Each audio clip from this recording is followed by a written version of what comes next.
There has to be a fierce pride in the heart of every American who sees the number of students come here to the seat of their government to buttonhole their elected officials and tell them what they want them to do. What is democracy if it's not that?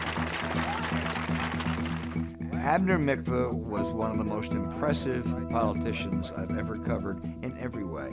He had a remarkable ability to get along with people who were quite different. He believed that government could be a real force for good in people's lives. He had seen it in his own life. He always stood by his principles no matter what the issue was. Thanks to you, no national gun law has passed this year. Here you had this guy who was just not afraid to call the NRA the criminals' lobby. Ab and Zoe just simply believed that young people are citizens, let's let them act now. The Mikva Challenge embodies everything Ab Mikva was all about. Young people doing service and helping their communities. Abner Mikva was consistently ahead of his time, not just on gun legislation, his position on civil rights. Time and time again, what you see is somebody who not only knows what the right thing is, but has the courage of his convictions to say, you know what, this is a fight worth fighting even if I don't think I'm going to win.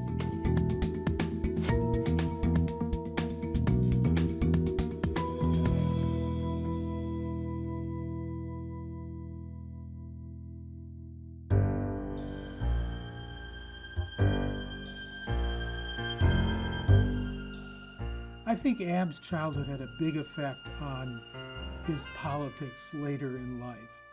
He grew up in Milwaukee in a family that was destitute for much of Ab's early childhood in the 1930s. My parents were immigrants. They had immigrated from the Ukraine during World War I. My father was very much influenced by the revolutionary forces that were then going on in Russia. And so he came over to this country with strong anarchist and atheistic tendencies. In 1929, his father lost his job, was unemployed for maybe 6 years. Abner had a tough relationship with his father. His father was kind of bitter.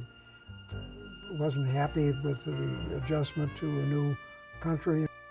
Some part of him was very disappointed in his father's response to how hard that life was. That his father was not nice to his mother, that his father wasn't particularly nice to the kids. Growing up, we were influenced most by two things. One, the Depression, and the second was the coming of the World War II. And both of us enlisted.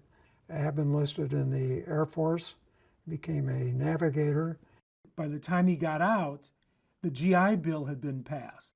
The GI Bill of Rights is an American way to make it easier for each man to take his place once again in the community and get some of those things for which he went to war.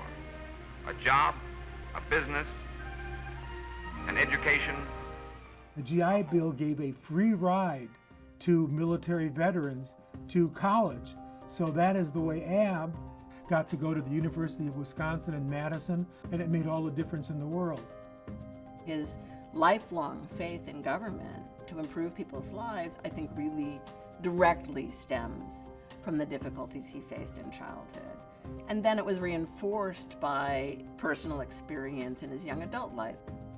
Because of government contribution, he was able to change his fate, really. I met my wife. She was going to Chicago, and I met her on a blind date. And if I wanted to marry her, I would agree to move to Chicago. Chicago, colossus of the Midwest, flings its concrete towers into the blue Illinois skies, a mighty metropolis of finance, transport, and trade. It was 1948, and Adlai Stevenson was running for governor, and Paul Douglas was running for the Senate. And they both seemed like really attractive candidates. And one night on the way home from law school, I passed the 8th Ward regular Democratic headquarters. And I went in and I said, I'd like to volunteer for Stevenson and Douglas. And the quintessential Chicago ward committeeman took the cigar out of his mouth and said, "Who sent you?" And I said, "Nobody sent me." He put the cigar back in and said, "We don't want nobody sent."